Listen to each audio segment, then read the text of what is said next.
तर दोषारोपपत्र हे प्रथम दोषारोपपत्रावरती दोषारोपपत्र अशा प्रकारचे शीर्षक लिहिलेले असते। त्याचसोबत त्याच दोषारोपपत्रामध्ये कोर्टाचे नाव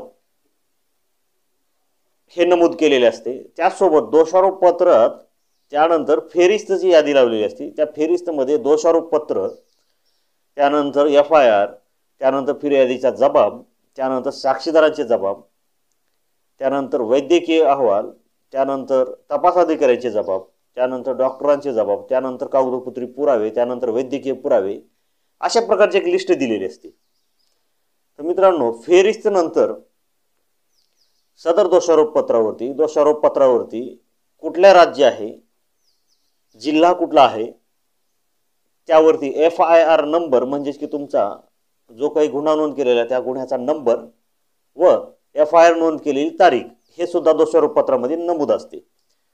त्यानंतर मित्रांनो, त्याखाली दोषारोपपत्राचा क्रमांक टाकलेला असतो।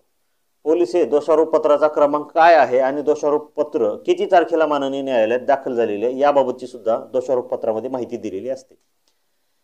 त्याचसोबत मित्रांनो, सदरचे दोषारोपपत्र हे कोणत्या अधिनियमाखाली म्हणजे की कोणत्या कायद्याखाली, कोणत्या कायद्यातील गुन्ह्यांखाली व कोणत्या कायद्यातील कलमांप्रमाणे दाखल केलेले आहे याबाबतची सविस्तर माहिती सुद्धा दोषारोपपत्रामध्ये म्हणजेच की चार्जशीटमध्ये म्हणजेच की फायनल रिपोर्टमध्ये दिलेली असते। त्याचसोबत अंतिम अहवालाचा प्रकार जो काही फायनल रिपोर्ट